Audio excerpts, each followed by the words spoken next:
May mga gusto lang po akong i-clarify doon sa mga interviews at mga sagot ng nanay ko po sa mga interviews niya po. Unang-una po yung 70K na incentives po na sinasabi niya from World Championships 2021 po. Unang-una po 2022 po yun. At hindi lang po 70K yung na-receive ko po doon. Alam ko 6 digits po yun. Dahil dalawa po yung nakuha kong medalya. After nun, mga bandang December, umuwi ako sa Pilipinas. Nakikita kami ng mama ko. At hindi niya sa akin sinasabi na na-receive niya na pala yung incentives ko from World Championships. Hindi ko pa po malalaman na na-receive niya na po yung incentives ko kung hindi ko pa po hinanap. Never ko na po na-receive yung incentives ko po na yon. At never ko na rin naman po na hiningi yun sa kanila.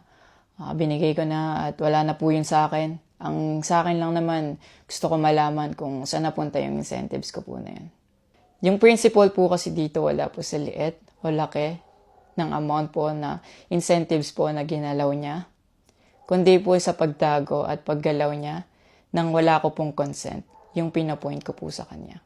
At yung about sa red flag daw po si Chloe na sinabi ng mama ko, hinusgahan niya po agad si Chloe sa pananamit at sa pag-akto po niya.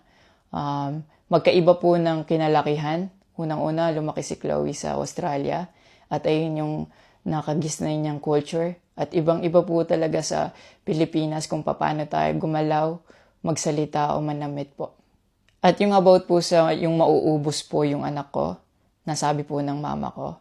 Unang-una po si Chloe po may sarili po siyang income. Lahat po ng nakikita niyong gamit o yung pag-travel niya kung saan-saan po. Galing po yun sa pinagpaguran niya po.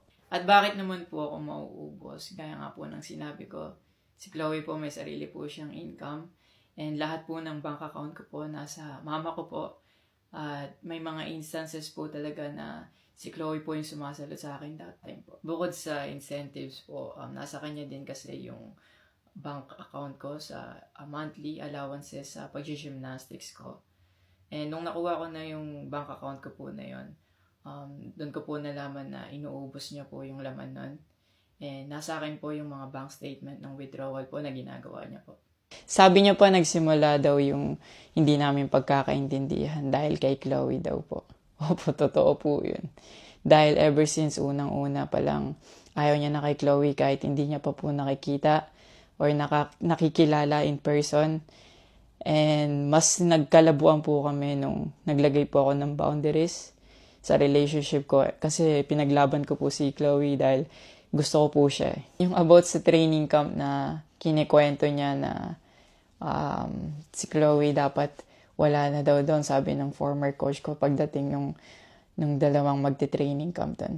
Usually, kapag magte-training camp kami, palaging naka-hotel.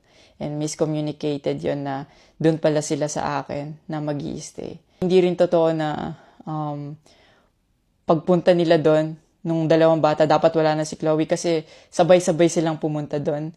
Actually, nagulat pa yung former coach ko kasi nandun si Chloe. Minelcome naman namin sila talaga.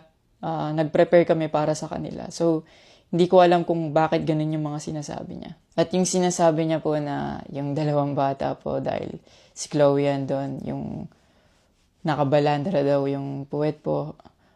Bilang nakakatandang kapatid po, bilang boyfriend ni Chloe po, at bilang ate at kuya po, kami po aalagaan po namin sila. Hindi namin po gagawin yung mga iniisip niya na ganon. Ang dumi niya mag-isip at hindi appropriate yon para sa akin at disrespectful yon actually sa akin and kay Chloe po. Yung sinasabi niya na so dapat wala daw pong outsider or guest po doon sa apartment ko po. Di din po yung totoo kasi wala naman pong naka-indicate or nakalagay sa contract na bawal yung guest or outsider sa loob po ng apartment po. And actually, invited po si Chloe ng former coach ko from Japan nung SEA Games pa lang po sa Vietnam. So, sinabihan kami na invite mo na lang si Chloe sa Japan and doon kayo mag-hangout. Sabi niya pa na feeling niya daw, nilalayo ako ni Chloe sa kanila. Unang-una po yun, months before nun, kasi uuwi ako parang 3 days yun. Sinabihan ko na sila na mag-i-spend time ako kay Chloe. Nagpunta kami sa Baguio. Sinama ko si Chloe, nag-spend time kami. Nakikipaghalubilo naman po kami, hindi naman ako nilalayo ni Chloe. Actually, pumunta pa kami sa Pangasinan. Like, po kami doon, parang meet and greet. Yeah. Tapos after nun, nagpunta tayo ng Baguio. And then, ikaw pa nga nag-aya na yung sa bike. Yeah, Because we didn't know tayo. what to do Yeah. after nung kumain, because they were like, oh, what do we do? I was like, oh, let's go sa Burnham Park. Yeah. So that we can take the little kids to go biking. Yeah. So I'll just attach a screenshot of me saying sorry at that time if they felt left out when we were all hanging out sa Baguio. So you guys can just pause and read. Actually, nagkita po yung mama ko and yung family ni Chloe twice po. And then, yun, nag-usap po sila. And the last resort, my family made a group chat Yeah. na kasama everybody involved because my family wanted to address kung ano yung issues ni mom mo towards me. Yeah, kasi marami na siyang pinapost. Yeah, madami na siyang pinapost. And even though my family knew na madami na siyang pinapost, my family still welcomed them, treated them with respect and with no judgment na pinaringgan nila yung side ng mom mo, what she had to say about me and our relationship. And then, after the group chat, she left, your mom left, and wala siyang narinig anything from my family. May recent interview po kayo na kinakongratulate niyo po ako. Kung genuine po talaga kayo, maraming salamat po. Ina-acknowledge ko po yung pagka-congratulate niyo sa akin. Pero nagpa-flashback pa rin po talaga yung masasakit yung sinabi sa akin at yung mga hindi nyo pag-wish well sa akin. Like, tumatatak po yan sa akin talaga. Ang message ko po sa inyo na mag-heal kayo, mag-move on, at napatawad ko na kayo long time ago po. Pinagpe-pray ko na maging safe kayo palagi at nasa maayos kayong kalagayan dyan lahat.